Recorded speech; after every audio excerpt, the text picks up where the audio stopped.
1990 నుంచి మా సొంత ఫర్మ్తో వర్క్ అనేది స్టార్ట్ చేసాము. చెప్పుకోవాలంటే 1950 నుంచి కూడా మేము మా ఫర్మ్ అనేది లేకుండా ఒక దగ్గర లేబర్గా వర్క్ చేస్తూ మా నాన్నగారు స్టార్ట్ చేశారు. 1990లో మా నాన్నగారు స్టార్ట్ చేశారు. 2021లో నేను సెకండ్ బ్రాంచ్ అనేది మ్యానుఫ్యాక్చరింగ్ అనేది స్టార్ట్ చేశాను. సో ఇందులో మా స్టోరీ ఏంటి, మా మిషన్ ఏంటి, మా ప్రొడక్ట్స్ అండ్ సర్వీసెస్ ఏంటి అనేది నేను ఎక్స్ప్లెయిన్ చేస్తాను. మా స్టోరీ అయితే చెప్పేసాను, 1990లో స్టార్ట్ చేశామని. So how did we get started? మా నాన్నగారు మా తాతయ్య గారి దగ్గరే లేబర్గా వర్క్ చేశారండి. అట్లాగే ఓవర్ 40 ఇయర్స్ ఎక్స్పీరియన్స్, 40 ఇయర్స్ కాదు 30 ఇయర్స్ ఎక్స్పీరియన్స్ తర్వాత మా ఓన్ ఫర్మ్ అనేది ఎందుకు స్టార్ట్ చేయకూడదు అని చెప్పేసి 1990లో ఒక పార్ట్నర్తో కలిసి ఫర్మ్ అనేది స్టార్ట్ చేశారు. నెక్స్ట్ పార్ట్నర్ అనే వాళ్ళు తప్పుకున్నారు. తర్వాత నుంచి మొత్తం మా హ్యాండ్ ఓవర్లో స్టార్ట్ అయింది.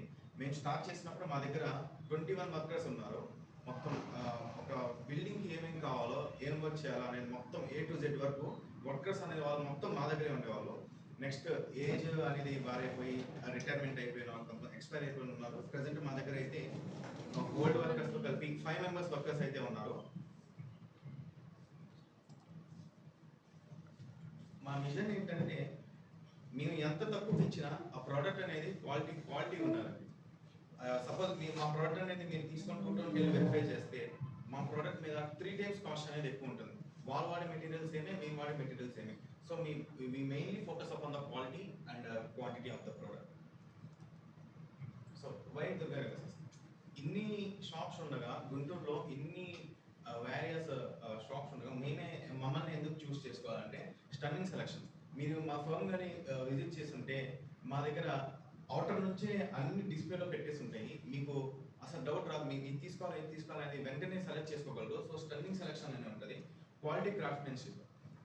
ఒక ప్రోడక్ట్ తయారు చేస్తున్నామంటే దాని క్వాలిటీ అనేది చూస్ చేసుకొని క్వాలిటీగా తయారు చేయాలి. అప్పుడే కస్టమర్ అనేవాడు ఆ ప్రోడక్ట్కి అట్రాక్ట్ అవుతాడు. సో మేము చెప్పినట్టు మా మిషన్లో క్వాలిటీ మెయిన్లీ ప్రిఫర్ చేస్తాం. క్వాలిటీ అనేది కస్టమైజేషన్. ఇప్పుడు నాకు చాలామంది ఇప్పుడు ప్రజెంట్ ఉన్న ఇళ్లలో అందరూ అపార్ట్మెంట్స్ చూస్ చేసుకుంటున్నారు. వాళ్ళకి వచ్చేసి దేవుడి మందిరాలు చాలా చిన్నవి, ఇంత చిన్న ఫోటో సైజ్ అడుగుతూ ఉంటారు. సో మేము ఆ చిన్న సైజ్ నుంచి 10 feet సైజ్ వరకు అయితే కస్టమైజ్ చేసి ఇవ్వగలము. వితిన్ ½ an hour టైంలో చేసేయగలను నేను అది. ఇన్ యూనిక్ డిజైన్స్ మీరు కానీ చూసుకున్నట్లయితే నా ఫ్లయర్లో లవ్ షేప్ కానీ, మొమెంటోస్ కానీ, కైట్ షేప్ కానీ, హెక్సాగాన్, పెంటాగాన్ అట్లా డిఫరెంట్ టైప్స్ ఆఫ్ షేప్స్ ఉన్నాయి. 1 tone మేము చేసినట్టు ఎవరు అట్లా చేయలేరు. Gift ready. మీరు ఇప్పుడు సపోజ్ అర్జెంట్గా ఫంక్షన్కి వెళ్ళాలి, ఏం గిఫ్ట్ చూస్ చేసుకోవాలో ఆప్షన్ లేదు. సో మా దగ్గరికి వస్తే వితిన్ 10 minutesలో మీకు గిఫ్ట్ అనేది రెడీ చేసి ఇస్తాం. Affordable and luxury. సో ఇన్నే చెప్తున్నాము, ఇన్ని వేరియస్ మోడల్స్ ఉన్నాయి, ఇంత క్వాలిటీ ఉన్నాయి. ప్రైసింగ్ ఎలా ఉంటుంది అంటే 50 rupees నుంచి స్టార్ట్ అయ్యి 10,000లో ఎండ్ అవుతాయండి. సో నేను చెప్తున్నట్టు మా products frames, mirrors and planning.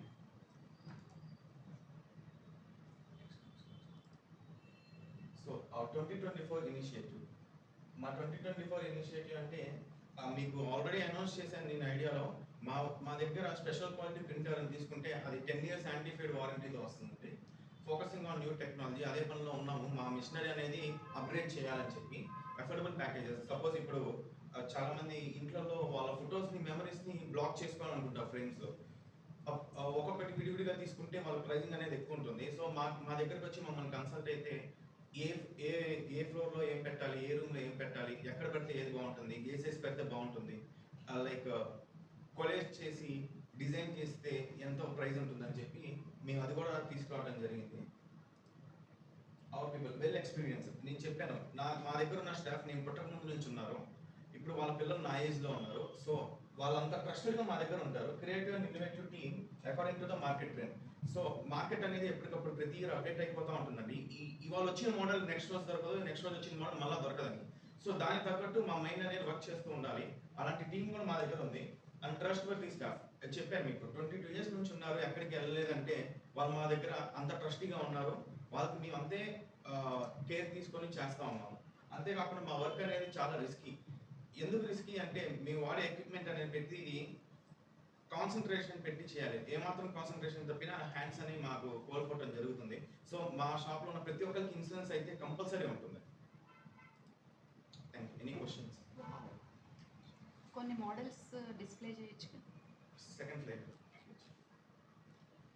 These are ఈ ప్రోడక్ట్ గురించి చెప్పండి ఒకసారి. సో అసలు స్టార్టింగ్ నాకైతే ఐడియా అనేది రాలేదు లైటింగ్ మిర్రర్ అని. సార్ వాళ్ళ న్యూలీ కన్స్ట్రక్ట్ అవుతున్న హౌస్కి మిర్రర్స్ ఏమైనా కావాలని చెప్పి నేను అడిగితే నాకు లైటింగ్ మిర్రర్స్ కావాలని చెప్పాను. సో నేను మార్కెట్లో మొత్తం తిరిగాను, ఎక్కడ మనకి తక్కువ వస్తుంది, ఎక్కడ మనకి అడిగిన వెంటనే చేసే మనిషి కావాలి మనకి. ఇప్పుడు ప్రజెంట్ ఎవరు ఆగట్లేదు, నాకు తొందరగా కావాలి అర్జెంటుగా కావాలని చెప్పి. సో నాకు తగ్గట్టుగా నా మైండ్ సెట్గా వర్క్ అయ్యే వర్కర్ నాకు కావాలి. ఆ వర్కర్ దొరికారు నాకు. తర్వాత నేను ప్రైస్ అన్ని కంపేర్ చేసుకున్నా, అక్కడ కంపేర్ చేసుకున్నా చాలా తక్కువ అండి ప్రైజింగ్ అనేది. మీరు 2,000లో చూసుకుంటే ఇదే ప్రైస్ 3,000 ప్లస్ ఉంటుంది, కానీ నా దగ్గర 2,200కే నేను చేసేస్తున్నాను. స్టార్టింగ్ ఇది అయితే ఎవరు చేయరు. స్టార్టింగ్ సైజ్ వచ్చేసి 24-18 అండి. ఈ సైజ్ అయితే ఎవరు చేయరు. పైగా కస్టమైజేషన్ అనేది ఎక్కడ లేదు, ఒక నా దగ్గర తప్ప. మీరు 2,000లో చూసుకున్న జస్ట్ మీకు అట్లా చుట్టూరా స్ట్రిప్ వేసి మధ్యలో మిర్రర్ ఇంటికి వదిలేస్తారు, కానీ ఇట్లా లోగోస్ చేసేది అయితే ఎవరు చేయరు.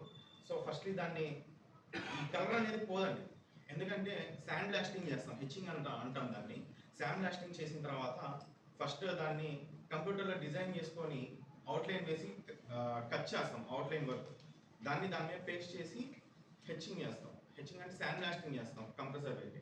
సో శాండ్ బ్లాస్టింగ్ చేసిన తర్వాత అక్కడున్న వెనకాల కళాయి అంటారండి, బ్లూ కలర్ దాన్ని, అక్కడ వరకు పెయింట్ పోయింది. పెయింట్ పోయి అక్కడ లైక్ స్క్రాచెస్ అంటాం మనం దాన్ని హెచ్చింగ్ అంటాం. ఆ స్క్రాచ్ వరకు పడిపోయి ఆ లోగో అనేది అక్కడ ఇంప్లాంట్ అయిపోతాం. తర్వాత దాని చుట్టూలో ఫ్రేమింగ్ వేసుకుంటాం. అవుట్ సైడ్ ఫ్రేమింగ్ వేసుకొని ఏ పార్ట్ ఆ పార్ట్, లైక్ నేనైతే బ్లూ చూస్ చేసుకున్నా, అప్ అండ్ డౌన్ గోల్డ్ చూస్ చేసుకున్నా. ఆ పార్ట్ వరకు లైక్ బ్లూ లైట్ ఉంది కదా, ఆ పార్ట్ వరకు ఒక ఫ్రేమింగ్ వస్తుంది, కింద గోల్డ్ లైట్కి ఇంకో ఫ్రేమింగ్ వస్తుంది. కింద టచ్ సెన్సార్ కూడా పెట్టుకోవచ్చు, కాకపోతే ఏమవుతుంది ఆడియో కనిపిస్తుంది అని చెప్పి నేనైతే టచ్ సెన్సార్ రిమూవ్ చేయించాను. లేకపోతే టచ్ చేస్తే లైట్ వెలుగుతుంది. మీరు మ్యాక్సిమం చూసుకున్నట్లయితే టచ్ సెన్సార్ అయితే ఉంటుంది, కానీ లోగోస్కి మాత్రం నేను టచ్ సెన్సార్ అసలు అవాయిడ్ చేస్తాను. ఎందుకంటే లోగో అంత పెద్దగా చూసి కింద ఏ ముద్ర చూస్తే అందరూ డిఫరెంట్గా అనుకుంటారు. అందుకని నేను ఫింగర్ ప్రింట్ అనేది మ్యాక్సిమం ఇవ్వను. స్టార్టింగ్ 2-3 మోడల్స్ ఇచ్చిన తర్వాత అసలు ఇవ్వలేదు. అండ్ నెక్స్ట్లీ ఇది ఎల్ఈడి లైట్ కాబట్టి పక్కన మీరు చూసుకున్నట్టు మేడం పక్కన చేయబెట్టింది ఒకసారి హీట్ అనేది వస్తుంది. సో దానివల్ల మీరు ఇబ్బంది పడాల్సిన అవసరం ఏం లేదు, ఎందుకంటే అది 24 అవర్స్ ఆన్ చేసినా ఏం కాదు. నేను ఇప్పటి వరకు 36 అవర్స్ ఆన్ చేసి ఉంచాను, నాకైతే ఇప్పటి వరకు ఆఫ్ కూడా అవ్వలేదు. సో దాని డ్యూరబిలిటీ అది. ఒకవేళ ఆఫ్ అయినా లైట్ కూల్ అయిపోయిన తర్వాత ఎమ్మటనే ఆగిపోతుంది, ఆగిపోయి మళ్ళీ కూల్ అయిపోయిన తర్వాత ఎమ్మటనే ఆన్ అయిపోతుంది. మనం ఏం చేస్తాం, స్విచ్లో పెట్టి వదిలేస్తే చాలు.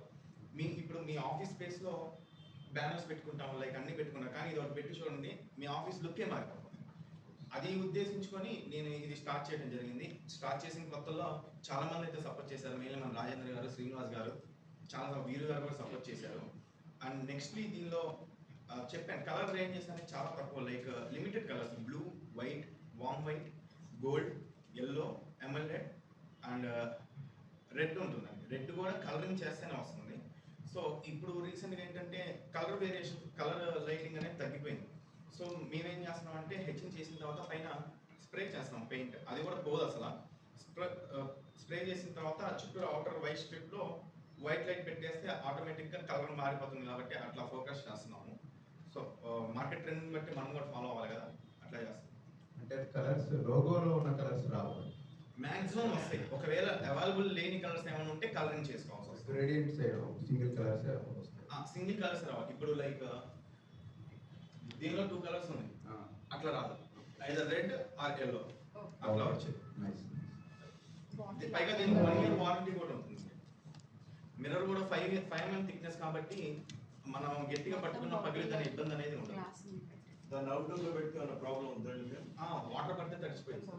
వాటర్ పెట్టి వాటర్ దగ్గర ఏం కాదు, ఎండ తగిలితే అసలు ఏం కాదు, డైరెక్ట్ అదే ప్రాబ్లం. No problem. ఓన్లీ వాటర్తో ప్రాబ్లం వస్తుంది. Any questions? ఓకే, నా స్పెసిఫిక్ కాస్ట్ సైజ్ అది ఒకటే ఉంటుందండి, ఇంకేమన్నా స్టార్టింగ్ సైజ్ అది చిన్నది వస్తుంది కావాలంటే?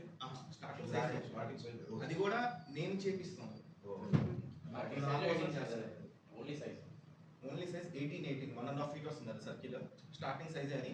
ఎండింగ్ సైజ్ వచ్చేసి 6x4, 6 feet height, 4 feet width. ఇంకా కాస్ట్ వచ్చేసి పర్ ఫీట్ నేను బయట 900 to 1000 చార్జ్ చేస్తున్నాను. మరి అడిగితే 850, మన ఐడియా మెంబర్స్కి అయితే 750 to 850 మధ్యలో ఛార్జ్ వస్తుంది, అంటే వర్క్ని బట్టి. అది ఎంత ఫీట్ అవుతుంది? అది 2.25 ఫీట్ వచ్చింది మొత్తం. వాటర్ వేస్టేజ్ మిర్రర్తో కలిపి వేస్తారు, ఇంకా లైటింగ్ వర్క్ అన్ని కలుపుకొని మనకి 2200 ఫొటోస్ కూడా ప్రింట్ చేసుకోవచ్చు దాన్ని. ఫొటోస్ ప్రింట్ చేయాలి. ఒకవేళ ఫొటోస్ ప్రింట్ చేసిన మనము ఎట్లా వచ్చిందంటే లైక్ అట్లాగే హెచ్చింగ్ లాగే వచ్చింది, కానీ ఓన్లీ సింగిల్ లైట్ వచ్చింది. అంటే ప్రింట్ అయితే డైరెక్ట్ వేయలేము, కానీ యాసిడ్ వచ్చేసి వేయచ్చు, కానీ ఇదే సైజ్ 10,000 అయిపోతుంది. ప్రైజింగ్ అనేది చాలా హై. వర్క్ కూడా 3-4 డేస్ పట్టింది. ఇది కూడా నాకు వర్క్ చేయాలంటే 2-3 డేస్ పట్టింది.